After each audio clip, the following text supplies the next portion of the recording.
বঙ্গোপসাগরে শক্তি বাড়াচ্ছে ঘূর্ণাবর্ত। আগামী 24 ঘন্টায় নিম্নচাপ তৈরির সম্ভাবনা। ঘূর্ণাবর্তের জেরে ভারী থেকে অতি ভারী বৃষ্টি দক্ষিণবঙ্গে।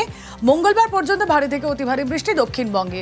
দুই বঙ্গের অবস্থায় জানবো আগামী 24 ঘন্টায় কতটা বৃষ্টির সম্ভাবনা। প্রতিনিধি বিশ্বজিৎ রয়েছেন সঙ্গে। বিশ্বজিৎ, দেখো, যে ঘূর্ণাবর্ত তৈরি হয়েছে সেটি শক্তিশালী হচ্ছে এবং সেটি ইতিমধ্যে নিম্নচাপ তৈরির সম্ভাবনা আগামী 12 ঘন্টার মধ্যেই এটি নিম্নচাপে পরিণত হতে পারে এমন সম্ভাবনা তৈরি হয়েছে।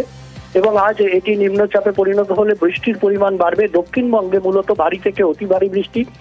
আজ রবিবার থেকে কাল সকাল 8টার মধ্যে ভারী থেকে অতি ভারী বৃষ্টি 5 জেলায় হতে পারে। দক্ষিণ 24 পরগনা, পূর্ব পশ্চিম মেদিনীপুর এবং ঝাড়গ্রাম ও বাঁকুড়া এবং পশ্চিম ও উপকূলের জেলাগুলি, এই জেলাগুলিতে বৃষ্টি বেশি হবে। কলকাতাতেও ভারী বৃষ্টির সম্ভাবনা আজ এবং আগামীকাল রয়েছে। অর্থাৎ মঙ্গলবার পর্যন্ত দক্ষিণবঙ্গে ভারী থেকে অতি ভারী বৃষ্টির সম্ভাবনা থাকছে এবং এই নিম্নচাপের প্রভাবে বৃষ্টি হবে দক্ষিণবঙ্গের সব জেলাতেই। রুমেলা, বেশ, আরো একবার আপনাদের জানিয়ে রাখি, বঙ্গোপসাগরে শক্তি বাড়াচ্ছে ঘূর্ণাবর্ত, তাই আগামী 24 ঘন্টায় নিম্নচাপ তৈরির সম্ভাবনাও থাকছে। ঘূর্ণাবর্তের জেরে ভারী থেকে অতি ভারী বৃষ্টি দক্ষিণবঙ্গে। মঙ্গলবার পর্যন্ত ভারী থেকে অতি ভারী বৃষ্টি দক্ষিণবঙ্গে হবে। আজকাল উপকূলের জেলায় অতি ভারী বৃষ্টি।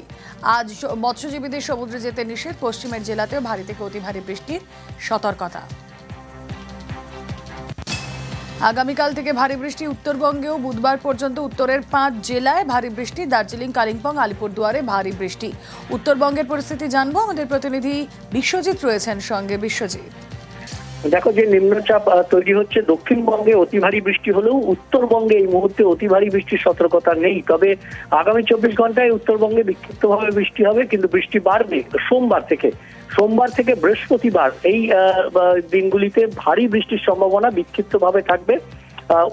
একদম উপরের যে 5 জেলা অর্থাৎ দার্জিলিং, কালিম্পং, আলিপুরদুয়ার, কোচবিহার, জলপাইগুড়ি, এই 5 জেলাতে ভারী বৃষ্টির সম্ভাবনা বিক্ষিপ্তভাবে রয়েছে সোমবার থেকে বৃহস্পতিবারের মধ্যে।